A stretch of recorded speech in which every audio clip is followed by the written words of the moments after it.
Jets' unacceptable loss to Cardinals casts doubt on playoff hopes. The New York Jets entered their Week 10 matchup against the Arizona Cardinals with renewed hope. Having recently snapped a losing streak, the team had been energized by a solid win over the Texans, and their practices were sharp. However, their playoff aspirations took a severe hit after a 31-6 blowout loss in Glendale, leaving the Jets with a 3-7 record. Wide receiver Garrett Wilson summed up the team's frustration, calling the performance unacceptable. And he wasn't wrong. This wasn't just another loss for the Jets, it was a humiliation. Unlike previous defeats this season, such as the shutout loss to Miami or the setback to New England, this game was particularly damaging. The Jets came into this game healthy and ready to turn the corner after their recent victory. But nothing went according to plan.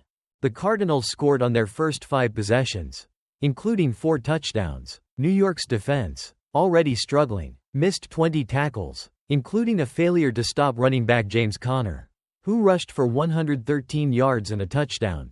But the real nightmare came from quarterback Kyler Murray, who completed an incredible 22 of 24 passes for 266 yards and a touchdown.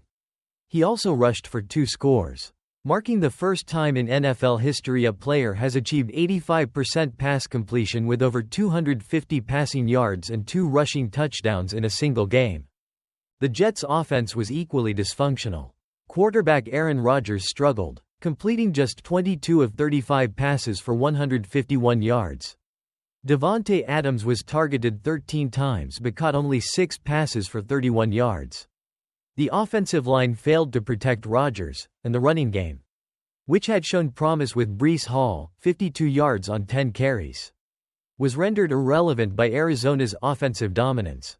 Wilson, who finished with 5 catches for 41 yards, couldn't hide his disbelief. "It is shocking given how we practiced during the week, how we went about stuff during training camp, what we have in this locker room," he said. "But as far as being out there and just the vibes and how it felt, yeah, that sounds about right. For a team that once had hopes of making a Super Bowl run, this loss was a devastating blow."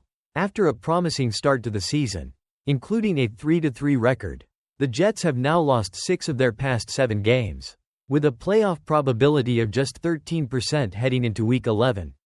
Their path to the postseason seems nearly impossible.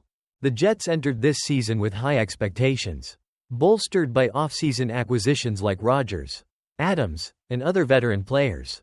The hope was that the mix of experience and youth could propel them to a Super Bowl. But with each passing week, it's becoming clear that their all-in year is slipping away. "We're playing like trash," Wilson bluntly stated, reflecting the team's lack of energy and focus. Coach Jeff Ulbrich, who took over after the firing of Robert Saleh, admitted the team was not prepared for the game. And this wasn't the first time energy had been called into question this season.